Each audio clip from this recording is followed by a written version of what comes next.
అందరికీ నమస్కారం. కోట్లాది మంది దేశ ప్రజల తాలూకా ఆశయాలకు ప్రతీక, దేశ సమగ్రత కోసం, దేశ భద్రత కోసం, దేశ భవిష్యత్తు కోసం ప్రతీగా నిలిచినటువంటి ప్రధాన సేవకుడు, మనమందరం కూడా అభిమానించే నాయకుడు, మనమే కాదు ప్రపంచం గర్వించదగ్గ నాయకుడు దేశ ప్రధానమంత్రి నరేంద్ర మోదీ గారు. అలాగే విజనరీ నాయకుడు, నవ్యాంధ్రప్రదేశ్ నిర్మాత మన ప్రియతమ ముఖ్యమంత్రి వర్యులు నారా చంద్రబాబు నాయుడు గారు.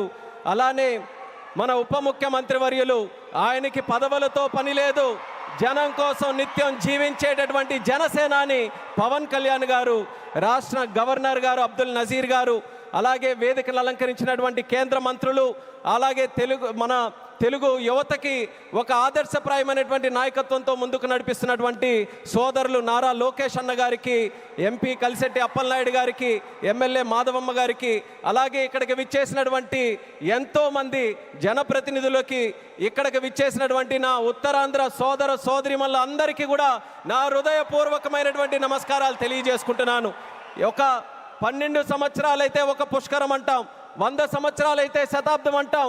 అలాంటిది యుగానికి ఒక్కసారి వచ్చేటటువంటి కార్యక్రమం అల్లూరి సీతారామరాజు విమానాశ్రయం ప్రారంభోత్సవ కార్యక్రమం అని గర్వంగా ఈ ఉత్తరాంధ్ర బిడ్డగా, మీతో పాటు ఇక్కడ పుట్టినటువంటి వ్యక్తిగా, కింజరాపు ఎర్రన్నాయుడు గారి తాలూకా బిడ్డగా ఈరోజు గర్వంగా ఉందని కూడా ఈ సందర్భంగా తెలియజేసుకుంటున్నాను. ఉత్తరాంధ్ర అంటే ప్రతి ఒక్కరు కూడా ప్రపంచం వైపు చూసేవాళ్ళు.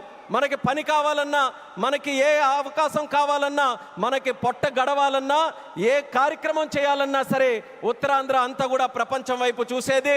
కానీ ఈరోజు మన భోగాపురం ఎయిర్పోర్ట్ చూసిన తర్వాత ప్రపంచం ఉత్తరాంధ్ర వైపు చూస్తుందన్నది గర్వంగా మన అందరం కూడా తెలియజేసుకోవాలి. అవకాశాల నిధిగా భోగాపురం విమానాశ్రయం మన ప్రధానమంత్రి గారి చేతుల మీదుగా ఈరోజు ప్రారంభోత్సవం కానుంది. అలాంటి విమానాశ్రయం ఒక 77,000 చదరపు అడుగులతో తయారవుతున్నటువంటి విమానాశ్రయం సుమారు 60 లక్షల కెపాసిటీతో తయారవుతుంది. ఎంఆర్ఓ కానీ ఎంతోమంది యువతీ యువకులకి ఉద్యోగాలు ఇచ్చే అవకాశం ఇక్కడ కలగబోతుంది. ఎడ్యూసిటీ ద్వారా రేపు భవిష్యత్తులో ప్రపంచంలో ఉన్నటువంటి ఏవియేషన్ వర్క్ ఫోర్స్కి ట్రైనింగ్ మన ఉత్తరాంధ్రలో, మన భోగాపురంలో జరగబోతుందనడానికి కూడా నేను ఎంతో గర్వపడుతున్నానని తెలియజేస్తున్నాను. అటువంటి ఉత్తరాంధ్ర ప్రాంతంలో ఈరోజు ఈ భోగాపురం ఎయిర్పోర్టు మన అందరికీ కూడా సింహద్వారంలా ఉందని తెలియజేస్తున్నాను. ఇచ్చాపురం నుంచి పాతపట్నం, పాలకొండ, శ్రీకాకుళం, అలాగే బొబ్బిలి, పార్వతీపురం, విజయనగరం, అరకు, అనకాపల్లి, విశాఖపట్నం, ఈ ఉత్తరాంధ్రలో ఏ ప్రాంతం తీసుకున్నా సరే అందరికీ కూడా సమాన దూరంలో ఉన్నటువంటి ఈ భోగాపురం విమానాశ్రయం మనందరికీ కూడా సింహద్వారంలాగా పనిచేయబోతుందని తెలియజేస్తున్నాను.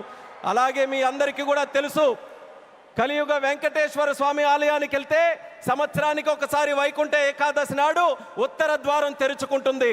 అలా మన ఆంధ్రప్రదేశ్ అభివృద్ధి కోసం ఈరోజు ఉత్తర ద్వారంలో మన భోగాపురం ఈరోజు మనందరికీ కూడా తెరవబోతుంది.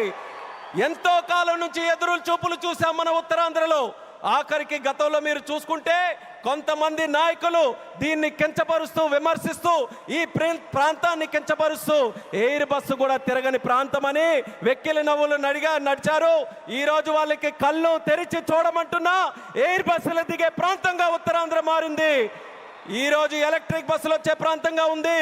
రేపు పెద్ద పెద్ద కంపెనీలనంటే దేశంలో ఉన్న కంపెనీలు కాదు, అంతర్జాతీయంగా ఉన్న కంపెనీలన్నీ కూడా మన భారతదేశంలో, మన ఆంధ్రప్రదేశ్లో, మన ఉత్తరాంధ్ర ప్రాంతానికి రాబోతున్నాయి. వాళ్ళ బస్సులు కూడా ఇక్కడే తిరిగి మన యువతీ యువకులకి అన్ని ఉద్యోగ అవకాశాలు కూడా కల్పించబోతున్నాయి. ఇలాంటి పవిత్రమైనటువంటి భూమి మన ప్రాంతంలో తీసుకుంటే ఒక పక్కన ఆధ్యాత్మిక ఆలయాలు శ్రీకూర్మం, శ్రీముఖలింగం, అరసవెల్లి, సింహాచలం, అలాగే రామతీర్థాలు, పైడితల్లి అమ్మవారు, ఇలా ఎన్నో పవిత్రమైనటువంటి దేవాలయాలు ఇక్కడ ఉన్నాయి. మరొక పక్కన పర్యాటక రంగం, కొండలు, సముద్రం, అలాగే దానితో పాటు ఈరోజు ఉత్తరాంధ్ర దిశని మార్చే విధంగా చంద్రబాబు నాయుడు గారి తాలూకా నాయకత్వంలో గూగుల్ లాంటి సంస్థ ఇక్కడికి వస్తుంది. ఆర్సిలార్ మెటల్ స్టీల్ ప్లాంట్ వచ్చింది, రైల్వే జోన్ మనకు వచ్చింది, మూలపేట పోర్టు మనకు వచ్చింది. ఇలా లెక్క పెట్టుకుంటూ వెళ్తే ఏ ప్రాంతంలో జరగనటువంటి అభివృద్ధి ఈరోజు మన ఉత్తరాంధ్ర ప్రాంతంలో జరుగుతుందనేది యువతీ యువకులందరికీ కూడా నేను గుర్తు చేస్తున్నాను. ఇక చేయాల్సింది మనం ఒక్కటే, మనకి రెండు విజన్లు ఉన్నాయి. స్వర్ణాంధ్ర విజన్ బై చంద్రబాబు నాయుడు గారు, వికసిత్ భారత్ విజన్ బై నరేంద్ర మోదీ గారు. మన యువతందరం కూడా కలిసి ఆ రెండు విజన్లు రెండు కళ్ళులాగా మనం అందరం కూడా ముందుకు నడిచి అత్యంత సుందరమైనటువంటి శక్తివంతమైనటువంటి భారతదేశం తయారవడానికి ఈ రెండు విజన్లు కూడా మనం స్వీకరిస్తూ ఇక్కడ ఉన్నటువంటి యువకులందరూ కూడా ముందుకు రావాలని మరొక్కసారి వాళ్ళందరికీ కూడా పిలుపునిస్తున్నాను. ఒక ఎయిర్పోర్ట్ ఎక్కడైనా నిర్మించామనంటే, నేను కేంద్ర మంత్రిగా అయిన తర్వాత ప్రధానమంత్రి గారి చేతుల మీదుగా సుమారు 16 ప్రాజెక్టులు ఇక్కడ ప్రారంభించాం భారతదేశంలో. కానీ ఏ ఎయిర్పోర్ట్ ప్రాజెక్టు కూడా ఇంత ఘనంగా 2-3 లక్షల మంది ప్రజల తాలూకా ఆశీర్వాదం మధ్యలో ఇది ఏదో ఒక రాష్ట్ర